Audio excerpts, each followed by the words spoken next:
Hey, what's going on, guys? Welcome back in to the window, the sports betting podcast where we do not claim to be professionals. We are not full-time gamblers. We are part-time hustlers trying to make a little side money. That's who we are. That's what we do. We are here to help you make a little money if you're interested. If you don't know what we're talking about, I'm here to moderately educate you. I'm not just here to drop names and sound smart and shit, because nobody likes that. Hopefully give you some winning bets and make you some money along the way on the side. I am Jemiah, one half of the To the Window Sports Betting Podcast, and we have play-in action in the NBA today. We've got MLB in action today to make up for yesterday. That was a joke. Thank God I couldn't get the video up early. There were 10 MLB games yesterday, and I'm an under guy in the first inning. I'm a no runs first inning type of guy. Out of the 10 games, I think I bet 8 of them, one money line dog. But out of all 10 games, 9 of them had a run scored in the first inning. I don't know if that's historic. Anytime I lose bets like that shit, it ends up being fucking historic. It's fucking crazy, but it is what it is. It's whatever. You move on. That's why money management is important. We'll get into that, because sports betting, for all my lady friends out there, sports betting is not about picking who's going to win the game. It's about finding the best price on the game, betting on that price to win yourself some money. So in the grand department store of life, there are two kinds of shoppers: the ones who you wander around hoping you'll find something to catch your eye, and then there's the ones who walk in with a list. You got a plan, you know what you're doing, you know why you're here, you know what you want. And we're going to be the second one of those, because like I said, it's not magic, it's not superstitious, it's the yelling at the TV thing. And I love when people say, "Oh, my game's coming on tonight, they're going to dictate the rest of the way my day goes." What the fuck? There's no reason one team should dictate the rest of the way your day goes. All right? These guys in this teams are making millions of dollars. They don't know who the fuck you are. They don't care. All right? These are human beings playing a game. We're trying to find an edge to bet money on the outcome of that game. We don't care what the outcome is. We just want to be on the right side of the edge to make some money. It's shopping. It's smart shopping. It's comparison shopping, the kind where you check the stitching, read the reviews, make sure, especially at TJ Maxx, you find a random ass pair of jeans you never heard of. Look them up. See what the company's about. See what they're made of. Feel the fabric. Figure out which items are actually worth taking to the window to cash some tickets. Tonight's card is a full rack, baby. MLB, NBA, props, sides, totals. Every single pick comes with a reason, as usual, a number, a little bit of that. I spent all night doing my homework. Well, I'm so smart. Look at me. I do that shit all the time, but it makes me feel good and it makes me justify giving these picks out. Again, you guys like the video, subscribe to the channel, please and thank you. We're just trying to educate you and have some fun doing this. Again, like I said, we are not professionals. We are moderately sharp, spoon sharp. Robin Hood, Prince of Thieves. If you know that reference, drop it in the comments. Like the video, subscribe to the channel. Like the video, subscribe to the channel, please and thank you. All right, so friends, pimps, hustlers, hookers, you're not being fed drugs today. You're being fed information, okay? We are going to get to the window with these picks. We're going to make some money today. Get your reusable tote shop bag like you're at Sprouts or whatever those fancy white people grocery stores they go to. I'm just getting hip to fucking Publix. I was going to Kroger, but whatever. That's another story for another day. The models have spoken. The market has spoken. My homework has spoken. It's time to shop smart. Let's find some lines. Let's do this. All right. Starting baseball. We're taking the Minnesota Twinkies. Got them at plus 117. It's Sonny Gray against Mick Abel. It's a quick betting lesson. When I say money line, I know I've said it before. For those of you who already know betting, just bear with me, okay? There are a lot of people who don't know our lingo. We need to teach them. Otherwise, this is going to turn into some shit where we're all going to be 60, 70 years old, or however old, doing this, and nobody still knows what the fuck we're talking about. These kids out here gambling on DraftKings and shit, blowing their parents' money. They don't know what the fuck they're talking about. They're just betting shit. I'm going to educate you. I want you to make smart bets. I want you to be wise, okay? So, lost my breath. When I say money line, we're just talking about who wins the game. Nothing fancy. My model actually has Mick Abel, the pitcher for the Twins, graded better than Sonny Gray in almost every category. XFIP, expected pitching quality, he's a full run better. Sierra, his skill-based RBA. His skill-based ERA, favors Abel. Hard hit rate, his hard hit rate is 6% lower. Boston bullpen is in a weird ass fatigue zone, which means they've been used heavily. Obviously, with Crochet's outing yesterday, they gave up 17 runs or some shit like that. It was crazy. It's a mispriced home dog. Twins should be the favorite with the way they're playing, but you're giving me plus money on the Twins. I'm going to take it every single time. So Twins on the money line just to win the game, plus 117. So if you put down $10 to win this game, you would bring back $11.70. They're paying you to pick the right team. Twins are the right team. Second game we're on.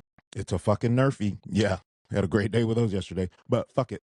We are on Seattle and San Diego. No runs first inning. Brian Wu versus Michael King. It's just this is a simple bet for beginner. It's always at the first part of your sports book. If you look at it, look under first inning. You want to take under a half.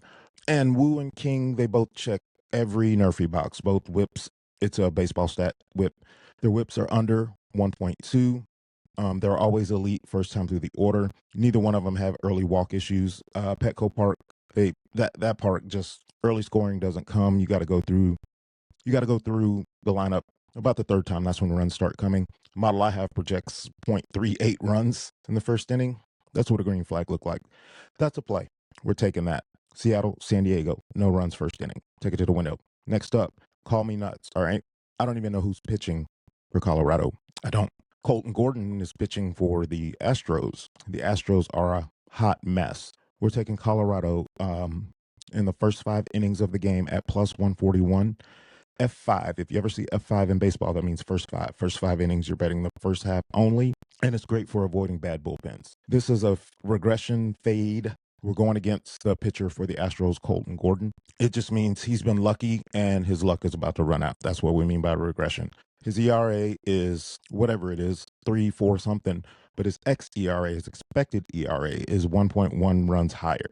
All right. So his barrel rate is spiking, which means the balls he's pitching they're getting hit hard. His velocity's dipping. Early game volatility like this favors a dog. First 5 only. The Rockies are an awful, awful baseball team. Astros have the ability to come back late, but I like them in this first 5 spot. Even if they roll out with their bullpen, I'm good with it. Next up, this is the best matchup on the board in my opinion. I think Jacob Mizorowski is great for the Brewers, but I also think that he is and you're giving me the Blue Jays at home with Kevin Gausman at plus money, plus 113. So if you bet $10, you bring back $11.13 plus the $10 you put in. So $10, you'd bring back $21.30. If that makes any sense. Is this clicking for you? You got it? All right, let's keep it pushing. Gausman, his splitter's a nightmare for Milwaukee's swing path. The boys can't hit. It's a plate discipline mismatch. Gausman is a vet. He's a vet of all vets. And Mizorowski, listen, the kid throws flame, straight gas. Like, I'm with it. I can dig it. But he can't always find the zone. And the Blue Jays are patient enough to make life difficult for the kid. Kind of like Garrett Crochet yesterday, giving up 17 runs or whatever the fuck it was. I think Mizorowski has a little bit of regression. So we're taking the Blue Jays on the money line. Love that play. Diamondbacks on the money line, plus 149. You put $10 on this, you would bring back $25 if you win. Arizona's a live dog because of the stylistic matchup. It's another betting concept that we use in baseball.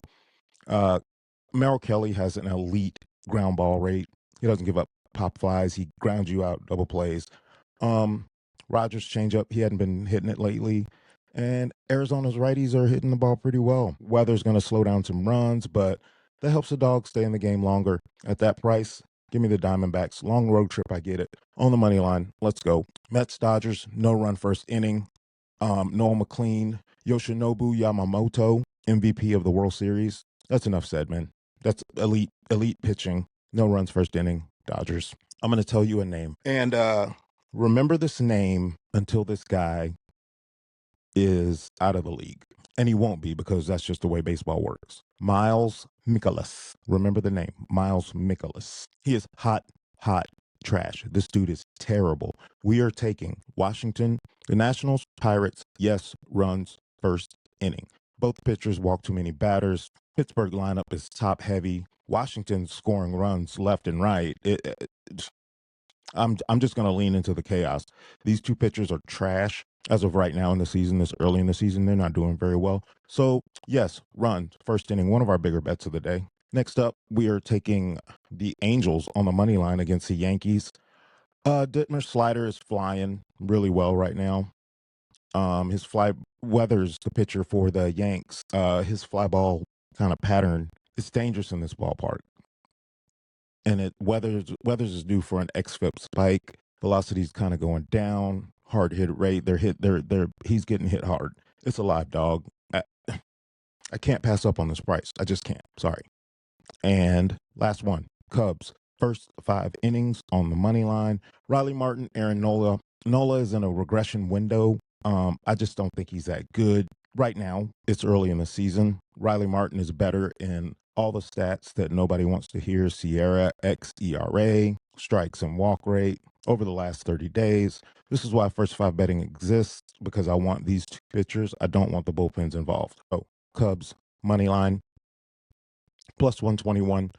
$10 brings you back $21. Makes sense? $100 brings you back $210. Get it? Got it? Good. Now we are on to the NBA. Miami, Charlotte.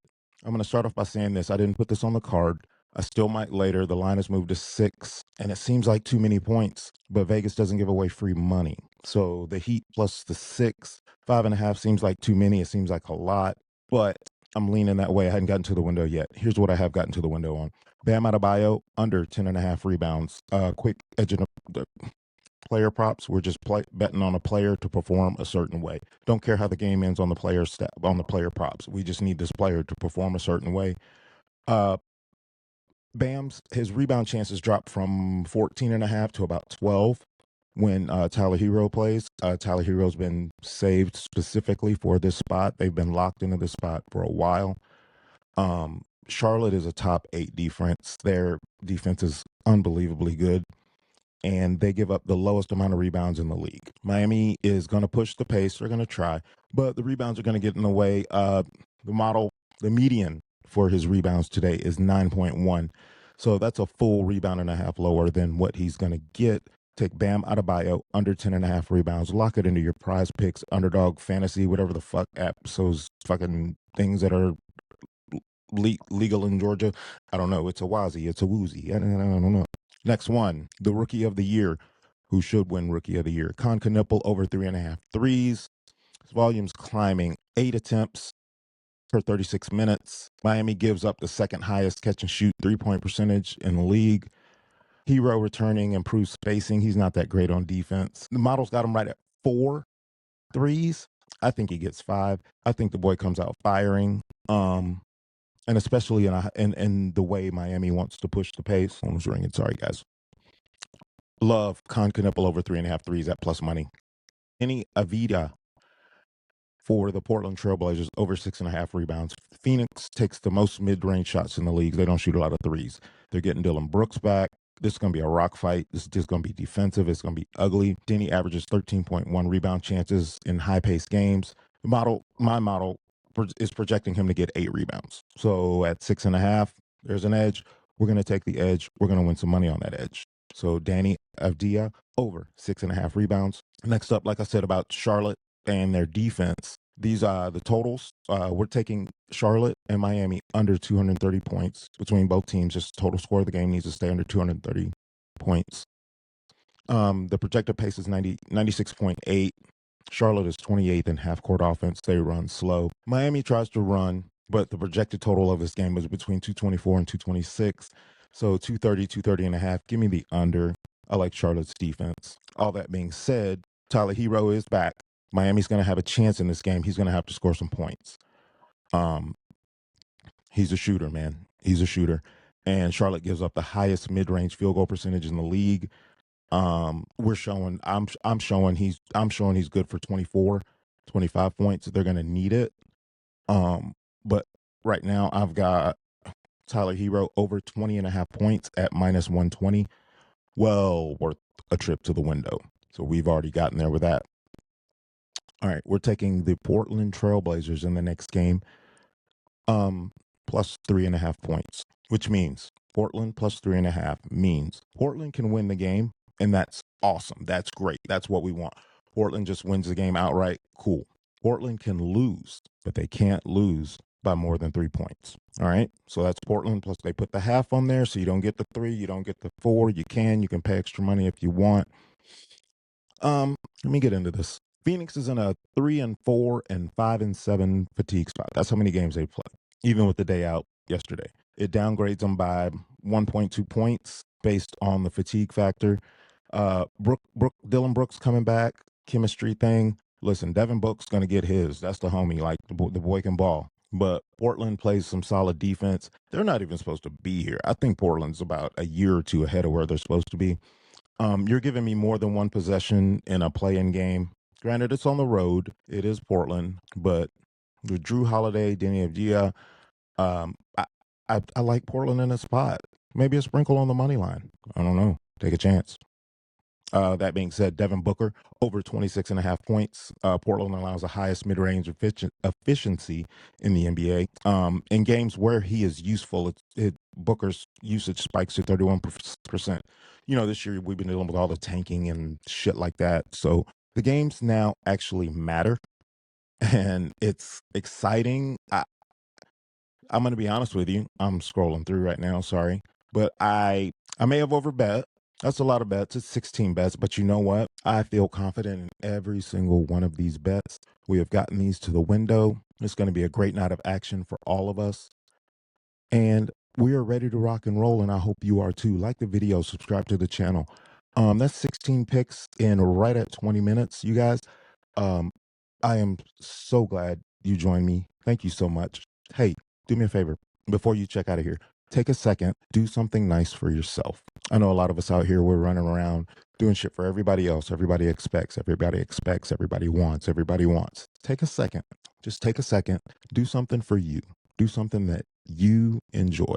I don't care. I did it last night. I was in a funky, weird headspace, and you know what I did? For me, I cook. And I cooked for my family here at the house. And you know what I did? I felt great afterwards. Food was delicious. Everything was good. But it was something I did that made me happy. So take a second for you. Do something that makes you happy. And give yourself a win. Give yourself some grace. You're not perfect. We're all figuring this shit out as we go. Especially from a betting perspective. Holy fuck.